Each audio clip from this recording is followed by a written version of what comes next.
அன்பான அல்லாஹ் நல்லடியார்களே, உலமா பெருமக்கள் பெரியோர்கள் நிறைந்திருக்கக்கூடிய இந்த அற்புதமான ஒரு இஅ்திகாஃபுடைய சபை, அல்லாஹ் நம்மை இந்த ஒரு நாள் இஅ்திகாஃபுடைய மஜ்லிஸிலே ஒன்று சேர்த்திருக்கிறான். அல்ஹம்துலில்லாஹ் சும்ம அல்ஹம்துலில்லாஹ். அல்லாஹுடைய பேரருள் நமக்கு கிடைத்த பெரும் பாக்கியம். நாம் வாழ்நாளில் எத்தனையோ உலகில் இருக்கக்கூடிய மக்களுக்கு கிடைக்காத ஒரு அருட்பெரும் கிருபை, அல்லாஹோடு தொடர்பில் இருக்கக்கூடிய வலிமார்களை அல்லாஹ் நம்மோடு சேர்த்து வைத்தான். அவர்களை அனுப்பி அவர்கள் மூலமாக நம்முடைய உள்ளங்களில் இறை ஞானத்தை, ஈமானை, தக்வாவை, அப்படின்னா என்னன்றதையாவது அல்லாஹ் விளங்க வைத்தான். நாம் முழுமையான இறை ஞானத்தை அடைந்து விட்டோமா, முழுமையான தக்வாவை அடைந்து விட்டோமா, முழுமையான இஹ்லாஸ் நமக்கு வந்துருச்சா என்று கேட்டால் இல்லா மாஷா அல்லாஹ் ஒரு சிலருக்கு இருக்கலாம். ஆனால் நமக்கு தக்வானா என்னன்னாவது தெரியும், இறை ஞானம் என்றால் என்ன என்ற அந்த இல்மாவது நமக்கு அல்லாஹ் பிச்சையாக கொடுத்துருக்கிறான்.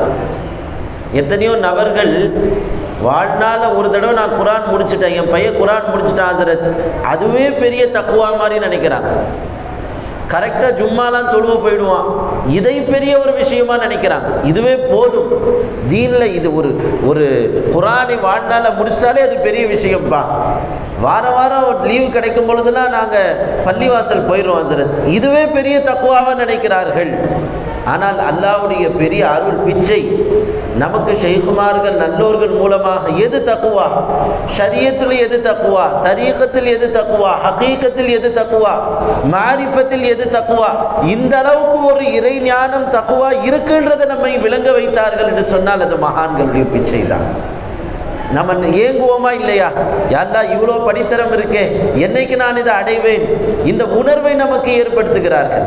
எவ்வளோதான் நாம் தொழுதாலும் சரி, நோன்பு வைத்தாலும் சரி, எவ்வளோ நாம் இபாதத்துகள் செய்தாலும் சரி, எவ்வளோதான் மைனை ஹக் மௌஜூதில் இருந்தாலும் கூட நான் இன்னும் அதுனாவாக இருக்கிறேன், இன்னும் நான் கடக்க வேண்டிய பாதை நிறைய இருக்கு, அந்த மகான்கள் எங்கேயோ இருக்கிறார்கள், அல்லாஹ் அளவில் நெருங்குற விஷயத்தில் நான் ரொம்ப பின்தங்கி இருக்கிறேன் என்ற உணர்வை நமக்கு பிச்சை போட்டது வலிமார்கள்.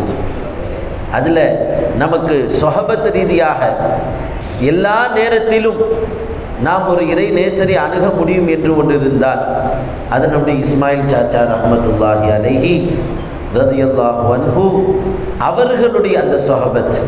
கடைநிலை கிருஷ்ணாபேட்டையில் இருக்கக்கூடிய சின்ன பிள்ளை, அவர்கள் ஹீன ஹயாத்தில் வாழ்ந்த பிள்ளை பள்ளிவாசல் வந்தால் கூட அவங்களோட உட்கார முடியும், அவர்களோடு கை கொடுக்க முடியும், அவர்கள்ட்ட பேச முடியும், அவர்கள்ட்ட சர்வ சாதாரணமாக எதையாவது போய் சொல்ல முடியும்.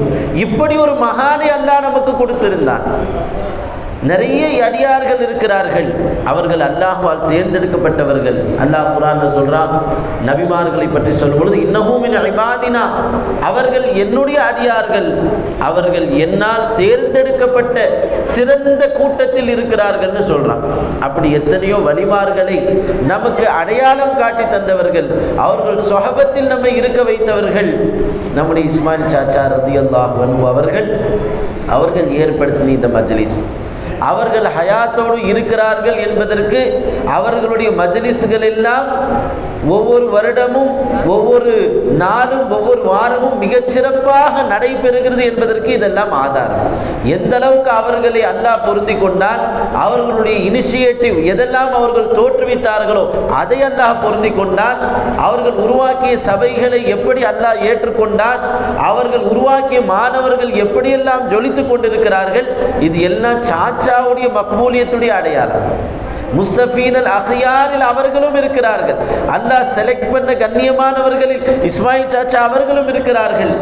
அவர்கள் மூலமாக எந்தெந்த வலிமார்கள் எல்லாம் நாம் தொடர்பிலே நாம் ஏற்படுத்தி கொண்டோமோ, நூரி நாயகம் முதல் எல்லா இறை நேசர்கள் இந்த பள்ளிவாசலில் கால் பாதம் பட்ட அத்தனை மகான்களையும் அல்லாஹ் ஏற்றுக்கொண்டால் அவர்கள் வாழ்ந்து கொண்டிருப்பார்கள் என்பதற்கு இந்த சபைகள் எல்லாம் ஆதாரம். சாச்சா ஏற்படுத்திய மஜ்லிஸ், ஸலவாத்துடைய ஒரு மஹ்ஃபில், எப்படியெல்லாம் இந்த மஜ்லிஸை சாச்சா அவர்கள் முன்னின்று நடத்தினார்கள். ஸலவாத்துடைய மஜ்லிஸாக இருக்கட்டும், ஸலவாத்து நாரியாவாக இருக்கட்டும், உடல் தள்ளாடக்கூடிய நிலையிலும் இங்கே வந்து உட்கார்ந்தாங்க. அவங்களுடைய சபைகள் அவங்க போன பிறகும் நம்மளை அட்ராக்ட் பண்ணுதுன்னு சொன்னால், எவ்வளோ வேலைகள் இருந்தாலும் சரி, அந்த மஜ்லிஸில் கொஞ்ச நேரமாவது நாம் கலந்துக்கணும், அந்த சபையில் நாம் போய் எட்டியாவது பார்த்துடணும். இந்த உணர்வு நமக்கு ஏன் வருது? அவர்கள் தள்ளாடுற நிலையில் வந்து உட்கார்ந்ததை நாம் பார்த்தோம். சாச்சாவில் உட்கார முடியாது, கடுமையான தூக்கம் வரும், அவ்வளோ மாத்திரை போடுவாங்க, இரவெல்லாம் தூங்க மாட்டாங்க, தஹஜ்ஜு தொழுவார்கள், நைட் 1 மணிக்கு தூங்குவாங்க, திரும்பவும் காலைல தஹஜ்ஜு, திரும்ப சுபு. ரமதானுடைய நேரத்தில்னா எப்படா நாம் முடியும், சுபு தொழுகை முடிஞ்சதோடு அப்படியே போய் படுத்துருவோமான்னு நினைப்போம். ஆனால் சாச்சா அவர்கள் அப்போ இஷ்ராக்கு ஃபுல்லாக தொழுதுட்டு ஜிக்ர் ஃபிக்ரில் ஈடுபட்டுட்டு எவ்வளவு டயர்டானாலும் அதை முடிக்காமல் அவர்கள் தூங்க போக மாட்டாங்க. ரமதான்லையும் சரி, ரமதான் அல்லாத நாட்கள்லையும் சரி, அவர்களுடைய நிலை ஒரே மாதிரி இருந்துச்சு. அல் இஸ்திகாமத்து ஃபௌகல் கராமாத் என்று சொல்வார்கள். ஒரு விஷயத்தில் நாம் நிலையாக இருப்பது எல்லா நேரத்திலேயும் அது எல்லா கராமத்துகளை விடையும் ஆக உயர்ந்ததுன்னு சொல்லுவாங்க. நம்முடைய சாச்சா அவர்கள் அப்படி வாழ்ந்தார்கள். அப்படி ஒவ்வொரு இபாதத்திலும் ஒவ்வொரு நிலைகளிலும் அவர்கள் அப்படி இஸ்திகாமத்தாக இருந்தாங்க. அதில் ஒன்று ஸலவாத்துடைய மஜ்லிஸ். நாம் ஸலவாத் ஓதி முடித்தோம்.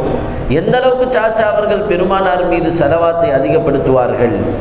வெறும் நாம் வந்து மஜ்லிஸில் ஸலவாத் ஓதுறோம், துஆல ஸலவாத் ஓதுறோம், எல்லா நிலையிலும் சாச்சா அவர்கள் ஸலவாத் ஓதுவாங்க. வீட்டை விட்டு வெளியே போனால் ஸலவாத், அஸ்ஸலாத்து வஸ்ஸலாம் அலைக்க யா ரசூலல்லாஹ் என்று பெருமானாருடைய ரவுதா இருக்கக்கூடிய இடத்தை நோக்கி அவர்கள் ஸலவாத் சொல்லாமல் வீட்டை விட்டு போனதே கிடையாது.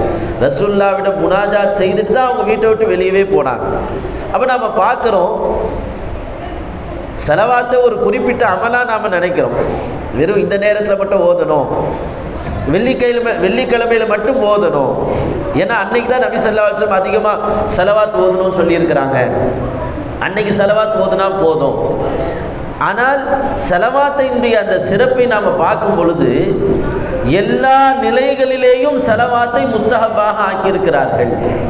இமாம்கள் சஹாபாக்களுடைய அந்த அக்வால்களை பார்த்தால் எல்லா நிலையிலையும் நாம் ஸலவாத் ஓதணும். அந்த அளவுக்கு அற்புதமானது. ஸலவாத்தை நாம் விளங்குகிறோமோ விளங்கலையோ, எல்லா நிலையிலும் யார் ஸலவாத்தை தன்னோடு வைத்திருக்கிறார்களோ அவர்களை அல்லாஹ் எல்லா விதமான சிரமத்திலிருந்தும் அல்லாஹ் பாதுகாப்பான். நாமி முஹம்மது கியா இஸ்மே ஆசம் ஹே, எத்தனையோ இஸ்மே ஆசம்கள் இருக்கிறது.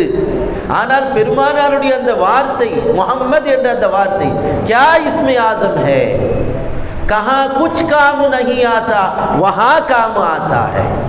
எங்கே எல்லோரும் கைவிட்டு விடுவார்களோ அங்கே முஹம்மது என்ற அந்த திருநாமம் நம்மை கைப்பிடிக்கும். அதனால்தான் ஸலவாத், அல்லாஹும்ம ஸல்லி அலா சையிதுனா முஹம்மத் என்று ஒருவன் முகஸ்துதிக்காக ஓதினாலும் அல்லாஹ் அதை கபூல் செய்கிறான். அந்த இஸ்மே ஆசமாக அல்லாஹ் முஹம்மது என்ற திருநாமத்தை பார்க்கிறான். நாம் அல்லாஹ் என்ற திருநாமத்தை பார்க்கிறோம், யூனுஸ் கலிமாவை இஸ்மே ஆசமாக பார்க்கிறோம். அல்லாஹ் எதை பார்க்கிறான்? எந்த அடியானுடைய நாவில் முஹம்மது என்ற பெயர் வருகிறதோ அவனுடைய எல்லா காரியத்தையும் நான் நிறைவேற்றி விடுவேன். ஜஹா குச் காம் நஹி ஆதா வஹா காம் ஆதா ஹை. எங்கே யாரும் உதவிட முடியாத நிலை வருமோ அந்த நேரத்தில் நமக்கு ஒரு திருநாமம் உதவி செய்யும் என்றிருந்தால் அது பெருமானாருடைய திருநாமம் தான். அதனால தான் நம்ம பார்க்கணும், பல இடங்களில் ஸலவாத்தை சொல்வதன் மூலமாக அல்லாஹ் நமக்கு பல்வேறு நன்மைகளை தருவதாக. அந்த முஹம்மது என்ற பெயரை ஒரு மனிதன் சொல்லிட்டா போதும், அதில் அவ்வளவு அல்லாஹ்வுடைய இஷ்க் முஹப்பத் அந்த பெயர் மேலே இருக்கிறதுனால யார் அதை சொன்னாலும் சரி, எந்த நிலையில் அவர்கள் சொன்னாலும் சரி, ஒவ்வொரு நிலைக்கும் அல்லாஹ் ஒரு பரக்கத்தை வைத்திருக்கிறான். ஒலு செய்கிறோம், ஒலு செய்யும் பொழுது ஒலு செஞ்சு முடித்தவொடனே அல்லாஹும்ம ஜஅல்னி மின தவ்வாபீன் என்ற துவாவை ஓதுறோம். அந்த துவாவை ஓதுவது நமக்கு சுன்னத்தாக இருக்குது. ஆனால் அதே நேரத்தில் ஒது செய்துவிட்டு ஸலவாத் ஓதுவதை நமக்கு ஒரு உயர்வான அமலாக இமாம் பெருமக்கள் சஹாபாக்கள் சொல்லித் தருகிறார்கள். ஒரு அறிவிப்பிலே அப்துல்லாஹ் இப்னு மஸ்ஊத் ரலியல்லாஹு அன்ஹு அவர்கள் சொல்வார்கள், இதா ஃபரக அஹதுக்கும் மின் தஹாரத்திஹி, நீங்கள் ஒலு செய்து முடித்து விட்டால் என்ன சொல்லணும்? ஃபல்யகுல் அஷ்ஹது அல்லா இலாஹ இல்லல்லாஹ் வ அஷ்ஹது அன்ன முஹம்மதன் அப்துஹு வ ரசூலுஹு. அதை சொல்லிட்டு சும்மல் யுசல்லி அலைய, அதற்கு பிறகு நீங்கள் என்ன செய்யணும், என் மீது ஸலவாத் ஓத வேண்டும் என்று பெருமானார் ஸல்லல்லாஹு அலைஹி வஸல்லம் சொன்னார்கள். அப்படி ஓதினால் ஃபஇதா கால தாலிக, யார் ஒருவர் அதை சொல்கிறார்களோ ஃபுதிஹத் லஹு அப்வாபுர் ரஹ்மா, அவருக்கு ரஹமத்துடைய வாசல்கள் திறக்கப்பட்டு விடும். பெருமானார் ஸல்லல்லாஹு அலைஹி வஸல்லம் அவர்கள் மீது ஒலு செய்துவிட்டு அஷ்ஹது அல்லா இலாஹ இல்லல்லாஹ் அஷ்ஹது அன்ன முஹம்மதன் அப்துஹு வ ரசூலுஹு சொல்லிட்டு ஸலவாத் ஓதினால் நமக்கு ரஹமத்துடைய வாசல்களை அல்லாஹ் திறப்பான் என்று சொல்கிறார்கள் பெருமானார் ஸல்லல்லாஹு அலைஹி வஸல்லம். அப்போ ஒதுவுடைய நேரத்திலேயும் நாம் ஸலவாத் ஓத வேண்டும். அதன் மூலம் நமக்கு அல்லாஹ்வுடைய அருள் வாசல்கள் திறக்கப்படுகின்றன. இவ்வளோ நேரம் நாம் ஸலவாத் ஓதணும். ஸலவாத் இவ்வளோ நேரம் நாம் சபையில் ஓதுனதுடைய நன்மை என்ன? பெருமானார் ஸல்லல்லாஹு அலைஹி வஸல்லம் இன்னொரு ஹதீஸிலே சொல்கிறார்கள், இன்னலில்லாஹி ஸய்யாரத்துன் இல்லாஹி மினல் மலாயிகதி மலாயிகத்துன் யஸீரூன ஃபில் அர்த், அல்லாஹ்வுக்கு சில ரோந்து படைகள் இருப்பார்கள் மலக்குமார்கள்ல. போலீஸ் பேட்ரோல் மாதிரி ஏஞ்சல்ஸ் பேட்ரோல் இந்த உலகத்தில் சுற்றி சுற்றி வந்துகிட்டே இருக்கு. எல்லா நிலையிலும் அந்த மலக்குமார்கள் பூமியில் சுற்றி கொண்டிருப்பார்கள். ஃபஇதா மர்ரு பிஹலகி ذிக்ர், ஒரு ஜிக்ருடைய சபையை அவர்கள் கடந்து சென்றால் கால பஅதுஹும் லிபஅதின் உக்உது, உடனே சில மலக்கள் சொல்லுவாங்க, எப்பா அங்கே ஜிக்ருடைய மஜ்லிஸ் நடக்குது, அங்கே போய் எல்லாம் உட்காருங்கன்னு சொன்னவுடன் எல்லாம் போய் அங்கே உட்கார்ந்துருவாங்க. உட்கார்ந்தவுடன் ஃபஇதா தஅவ் அஹ்ல ذிக்ரி அலா அம்மனு அலா துஆஇ, அந்த ஜிக்ர் செய்யக்கூடியவர்கள் துஆ செய்தால் மலக்குமார்களும் கூட சேர்ந்து ஆமீன் சொல்கிறார்கள். فإذا صلوا على النبي صلى الله عليه وسلم صلوا عليهم معهم حتى يفرغوا من ذلك, அந்த கூட்டத்தில் இருக்கக்கூடியவர்கள் ஸலவாத் சொன்னால் அந்த மலக்குமார்களும் சேர்ந்து ஸலவாத் சொல்கிறார்கள். இப்போ நாம் இங்கே இவ்வளவு நேரம் ஸலவாத் ஓதி கொண்டிருந்தோமே, நாம மட்டும் ஓதல, நம்மோடு சேர்ந்து அல்லாஹ்வால் அனுப்பப்பட்ட மலக்குகளும் ஸலவாத் ஓதினார்கள். ஸலவாத் ஓதி முடிச்சிட்டோம். இப்போ இங்கிருந்து வெளியே போகும் பொழுது மலக்குகள் நம்மை சும்மா அனுப்பலை, உங்கள் கூட நாங்கள் உட்கார்ந்து ஸலவாத் ஓதிட்டோம், அத்தோடு முடிந்து விட்டது என்று அங்கே நம்ம கனெக்ஷனை நாம் முடிக்கல. அவர்கள் அடுத்து சொல்கிறார்கள் பெருமானார் ஸல்லல்லாஹு அலைஹி வஸல்லம், அதில் சில மலக்குகள்கிட்ட சொல்கிறாங்களா, தூபா லிஹா உலாஹி, இந்த நபர்கள் எல்லாம் எவ்வளோ ஒரு பெரிய ஒரு ஜாக்பாட் அடிச்சுட்டாங்க, எவ்வளோ பெரிய பாக்கியத்தை பிடித்து விட்டார்கள் இவர்கள் எல்லாம் எர்ஜூன மக்ஃபூரன் லஹும், இப்போ இவங்களை அல்லாஹ் முழுமையாக மன்னித்து விட்டான். மன்னிக்கப்பட்ட நிலையில் இவர்கள் எல்லாம் அந்த சபை விட்டு வெளியே போறாங்கப்பா, இதை விட ஒரு பெரிய பாக்கியம் என்ன இருக்க முடியும்? இப்படிப்பட்ட பாக்கியத்தை அல்லாஹ் அவர்கள் கொடுத்துட்டானே என்று மலக்குகள் பேசிக்கொள்கிறார்கள். நாம் இன்னைக்கு பேசிக்கிறோமா இல்லையா? அவருக்கு ரொம்ப பெரிய பாக்கியம்ப்பா, ஒரு பெரியவங்களுடைய துவா கிடைச்சிருச்சு, அவருக்கு பெரிய ஒரு நசீபு, அவருக்கு பெரிய வேலை கிடைச்சிருச்சு, எதையோ நாம் இந்த உலகத்தில் பெரிய பாக்கியமாக நினைக்கிறோம். ஆனால் ஒன்று கூடி ஸலவாத் ஓதுவதை மலக்குகள் பாக்கியமாக நினைக்கிறார்கள்.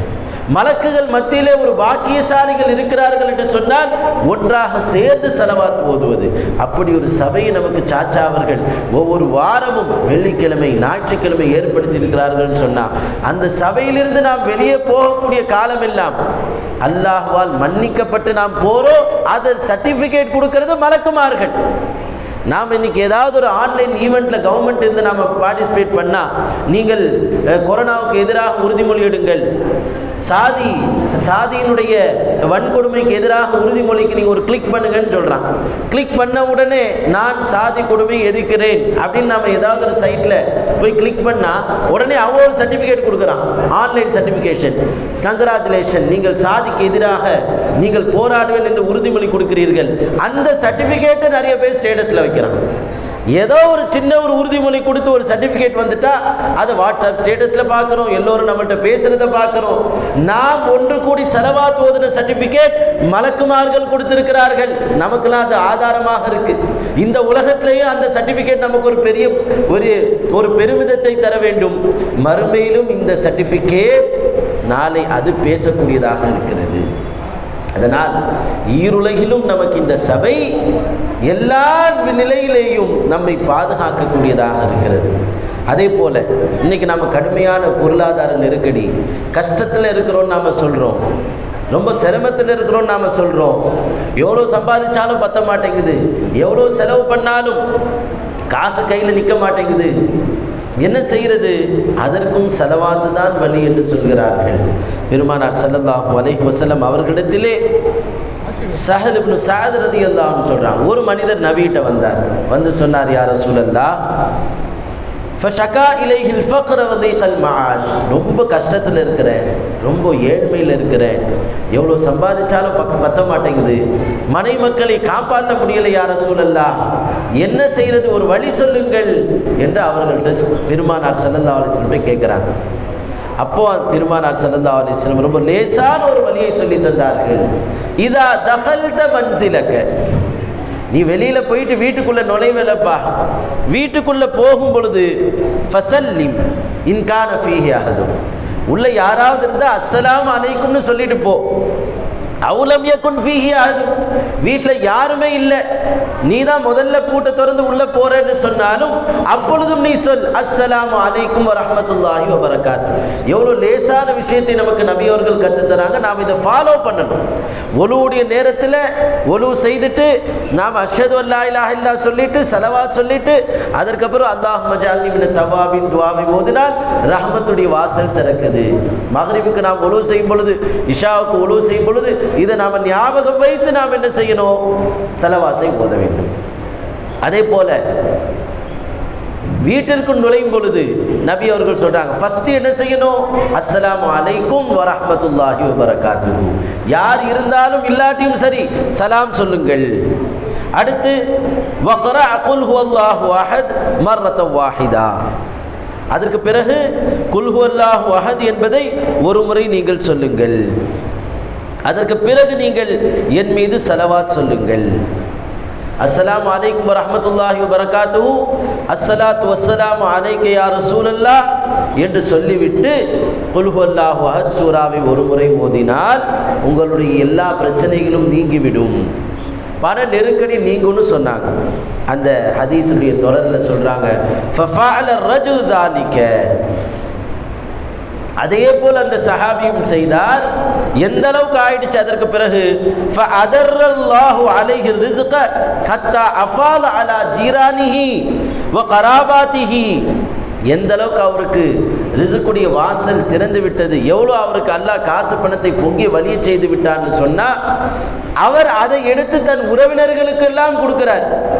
அப்பவும் ரிஸ்க்கு காசு பணம் அதிகமாக வந்துட்டே இருக்கு.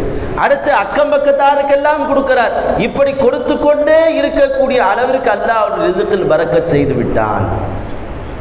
ஒவ்வொரு தடவை வீட்டுக்குள்ள நுழையும் பொழுதும் அஸ்ஸலாமு அலைக்கும் வ ரஹ்மத்துல்லாஹி வ பரகாத்துஹு, அஸ்ஸலாத்து வஸ்ஸலாமு அலைக்க யா ரசூலல்லாஹ், அஊது பில்லாஹி மினஷ் ஷைத்தானிர் ரஜீம், பிஸ்மில்லாஹிர் ரஹ்மானிர் ரஹீம், குல் ஹுவல்லாஹு அஹத் அல்லாஹு ஸமத் லம் யலித் வ லம் யூலத் வ லம் யகுல் லஹு குஃபுவன் அஹத்.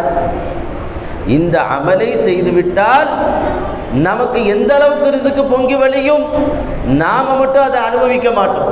அந்த சலாத்துடைய பரக்கத்தில் நம்ம குடும்பத்தார்கள் உறவினர்கள் எல்லாம் அந்த ரிஸ்கை அனுபவிப்பார்கள், நம் அக்கம் பக்கத்தார்கள் எல்லாம் அந்த ரிஸ்கை அனுபவிப்பார்கள் சொன்னா எந்த அளவுக்கு இந்த செலவாத்துடைய மகிமையை பரக்கத்தை அல்லாஹ் ஆக்கி வைத்திருக்கிறான். எனவே நாம் செலவாத்தை அதிகப்படுத்திக் கொள்ள வேண்டும். எவ்வளோ பயான்களை கேட்கிறோம், எவ்வளோ விஷயத்தை கேட்கிறோம், ஆனால் மறந்து விடுகிறோம். குறிப்பாக படிக்கக்கூடியவர்கள், காலேஜ் ஸ்கூல்ல படிக்கிறவங்க, எக்ஸாம் எழுத போறோம், நமக்கு மறதி அதிகமாக இருக்கு. வீட்டில் எங்கேயாவது சாவியை வச்சிடறோம், மறதி அதிகமாக இருக்கு. மறந்து விட்டதை எப்படி ஞாபகப்படுத்துறது? அதற்கும் ஸலவாத்து தான் நமக்கு ஒரே வழியாக இருக்கிறது. பெருமானார் ஸல்லல்லாஹு அலைஹி வஸல்லம் அவர்கள் சொன்னார்கள், இதா நசீதும் ஷைஅன், நீங்கள் ஒன்றை மறந்துவிட்டால் ஃபஸல்லு அலைய, அதற்கு பகரமாக நீங்கள் உடனடியாக ஸலவாத் சொல்லுங்கள். ஃபதஸ்குரூனஹு இன்ஷாஅல்லாஹ், நீங்கள் ஸலவாத் சொன்னால் நீங்கள் மறந்த அந்த விஷயம் உடனடியாக ஞாபகத்திற்கு வந்துவிடும். அப்ப நாம் எந்த இடத்தில் ஒரு விஷயத்தை மறந்துவிட்டாலும் அதற்கு ரசூல் ஸல்லல்லாஹு அலைஹி வஸல்லம் அவர்களுடைய திருநாமம் மட்டுமே நமக்கு ஆதாரமாக இருக்கிறது. जहाँ कुछ काम नहीं आता वहाँ काम आता है. நாம் ஓதி இந்த ஸலவாத் எல்லா நிலையிலேயும் நம்மோடு இந்த ஸலவாத்தை நாம் பற்றி பிடித்து கொண்டால் எந்த நிலையிலெல்லாம் நம்மை யாரும் காப்பாற்றவே முடியாது என்று நினைக்கிறோமோ அந்த இடத்திலே இந்த இஸ்மே ஆசமாக இருக்கக்கூடிய பெருமானாருடைய திருநாமம் நம்மை நிச்சயமாக காப்பாற்றும். எல்லாம் வல்ல ரப்புல் ஆலமீன் இந்த பெருமானாருடைய புனித திருநாமம் அடங்கிய ஸலவாத்தை நம்முடைய ஒவ்வொரு நிலையிலும் நம்மோடு இணைத்து வைத்திருக்கக்கூடிய பாக்கியத்தை தருவானாக. எல்லா நிலையிலும் அந்த ஸலவாத்தை பற்றி பிடித்துக் கொள்ளக்கூடியவர்களாக ஆக்கி அருள்வானாக. அதன் மூலம் பெருமானாருடைய இஷ்கையும் முஹப்பத்தையும் அல்லாஹுடைய அந்த தவஜுகையும் நமக்கு அல்லாஹ் ஏற்படுத்தி தருவானாக. ஆமீன். வ ஆகிரு தஅவானா அல்ஹம்துலில்லாஹ்.